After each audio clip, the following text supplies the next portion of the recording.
நீங்களே ஆச்சரியப்படுற அளவுக்கு ஒரே ஒரு கப்பு உளுந்து வச்சு நல்லா 2 கிலோவுக்கு மேலே மினி ஜாங்கிரி வெறும் ஒரு 100 ரூபா செலவில் செஞ்சுட்டேன்னு சொன்னால் நம்புவீங்களா? ஆமாங்க, அதுதாங்க உண்மை. அவ்வளோ சூப்பராக பேக்கரியில் வாங்கி சாப்பிட்றது போலவே சூப்பராக இருந்துச்சு. இப்போ 250 ml கப்பில் ஒரு கப் அளவுக்கு உளுந்து வந்து சேர்த்துக்கிறேங்க. சேர்த்துட்டு இதை நல்லா அலசி எடுத்துகிட்டு வந்துடுறேன். நல்லா 2-3 தடவை அலசி எடுத்துக்கணும். நம்ம சேனலை ஃபாலோ பண்ணாதவங்க ஃபாலோ பண்ணி ஒரு லைக் கொடுத்துருங்க. இப்போ 2-3 தடவை நான் அலசி எடுத்துகிட்டு வந்துட்டேங்க. நல்ல தண்ணி ஊற்றி எடுத்துகிட்டு வந்திருக்கேன். இப்போ இதை 2 மணி நேரம் நான் ஊற வச்சுக்கிறேங்க. 2 மணி நேரம் கழிச்சு பார்த்தா நல்லா ஊறி வந்திருக்குது. உளுந்து நல்லா ஊற வச்சுக்கோங்க. அப்போ தான் ஜாங்கிரி நல்லா சாஃப்டாக சாப்பிட ரொம்பவே டேஸ்டியாக இருக்குங்க.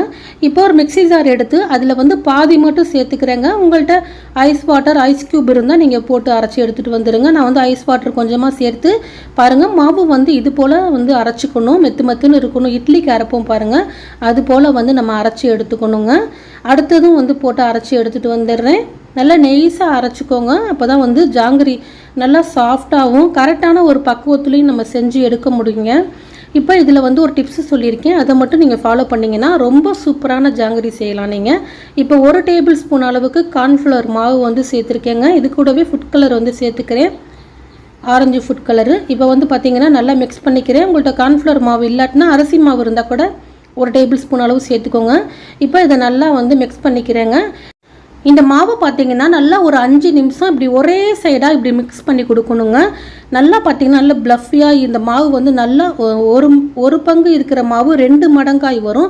நல்லா ஒரு 5 நிமிஷம் மிக்ஸ் பண்ணுங்கள். கையில் செய்ய உங்களுக்கு கஷ்டமாக இருக்குன்னா இது போல் விஸ்கு வச்சு நீங்கள் வந்து நல்லா மிக்ஸ் பண்ணி கொடுங்க. இந்த மாவு பார்த்திங்கன்னா அப்படியே சாஃப்டாகி வரும். பார்க்கும்போதே நம்மளுக்கு நல்லா தெரியும் பாருங்கள்.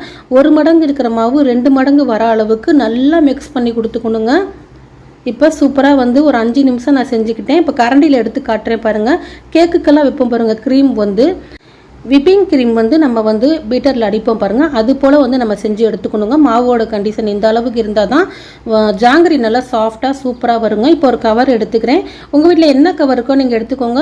உங்கள்கிட்ட கவர் இல்லாட்டினா நீங்கள் அதாவது பால் பேக்கெட் கவர் இருந்தால் கூட யூஸ் பண்ணிக்கலாங்க. இப்போ அதில் வந்து எடுத்து சேர்த்துக்கிறேன். நான் சாதா ஒரு கவர் தான் எடுத்துருக்கிறேன். சேர்த்துட்டு இப்போ ஒரு லப்பர் பேண்டு வந்து போட்டு விட்டுக்கிறேங்க. லப்பர் பேண்டு போட்டு விட்டால் நம்மளுக்கு வந்து ஜாங்கிரி புளியறதுக்கு பார்த்திங்கன்னா ஈஸியாக இருக்கும். இப்போ இந்த நுனியில் வந்து லைட்டாக வந்து கட் பண்ணி கொடுத்துக்கிறேங்க. நான் கொஞ்சமாக கட் பண்ணால் போதும், ரொம்ப பெருசாக கட் பண்ணிடக்கூடாதுங்க. பாருங்கள், இந்த அளவு வரணும். இது அப்படியே இருக்கட்டும். இப்போ ஒரு பாத்திரம் எடுத்திருக்கேன். நம்ம எதில் வந்து உளுந்து எடுத்தோமோ அதே கப்பில் 2 கப் அளவுக்கு சர்க்கரை வந்து சேர்த்துக்கிறேன். நான் சர்க்கரை பாகு செய்கிறதுக்கு இதில் அதே கப்பில் வந்து 1/2 கப் அளவுக்கு தண்ணி சேர்த்துக்கிறேங்க.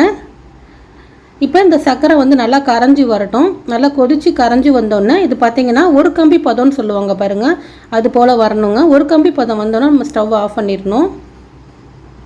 இப்போ பாருங்கள், எனக்கு 1 கம்பி பதம் இது போல் வந்துருச்சு. இது போல் செஞ்சோம்னா ஒரு கம்பி மாதிரி நம்மளுக்கு வந்து வரும். இப்போ ஸ்டவ் ஆஃப் பண்ணிவிட்டு இதில் வந்து இந்த சர்க்கரை பாகு வந்து திக்காகாமல் இருக்கிறதுக்காக லெமன் ஜூஸ் ஒரு அரை பழம் வந்து நான் பிழிஞ்சு சேர்த்துக்கிறேங்க. ஒரு அரை பழம் சேர்த்தா போதும். இப்போ நல்லா மிக்ஸ் பண்ணிவிட்டு கொஞ்சமாக ஃபுட் கலரையும் சேர்த்து நான் எடுத்து வச்சிடுறேன்.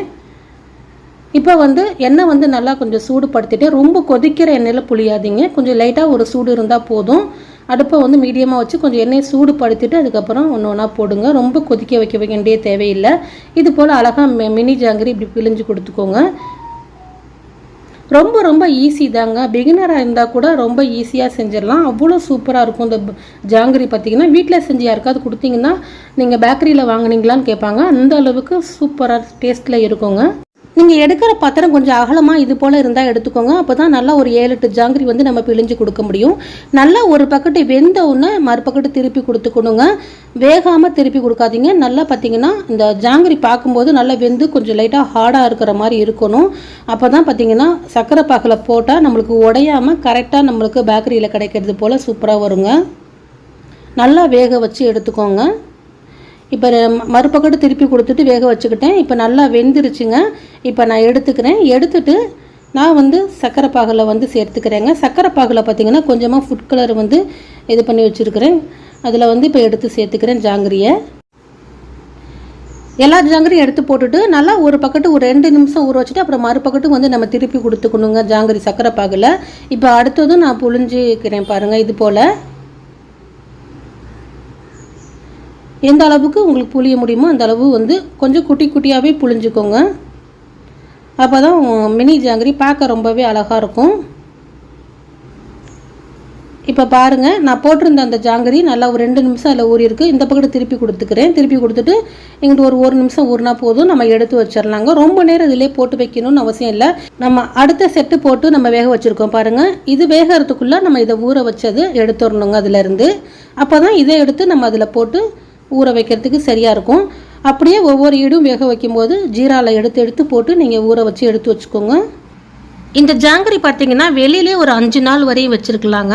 அடுத்தது ஃப்ரிட்ஜில் வச்சிங்கன்னா 10 நாள் வரையும் தாராளமாக வச்சுக்கலாம். இப்போ அடுத்தது வெந்ததையும் எடுத்து ஜீராவில் போட்டுடுறேன். ரொம்ப ரொம்ப ஈஸிங்க இந்த ஜாங்கிரி செய்கிறது. செலவும் கம்மி, பார்த்திங்கன்னா அதிகமாகவும் நிறைய நம்மளுக்கு 2 கிலோ அளவுக்கு கிடைக்கும். ஒரே ஒரு கப்பு போட்டோம்னா கடையில் வாங்கினா 2 கிலோ என்ன விலை உங்களுக்கே தெரியும். எவ்வளோ சூப்பராக ஈஸியாக செஞ்சுட்டோம். இந்த தீபாவளிக்கு நீங்களும் இதே போல் செய்து அசத்துங்க. பார்க்கவே எவ்வளோ சூப்பராக இருக்குது பாருங்கள், எல்லாம் ஜூஸியாக. இந்த வீடியோ பிடிச்சிருந்தா லைக் கொடுங்க, எல்லாத்துக்கும் ஷேர் பண்ணி நம்ம பேஜை ஃபாலோ பண்ணி வச்சுக்கோங்க.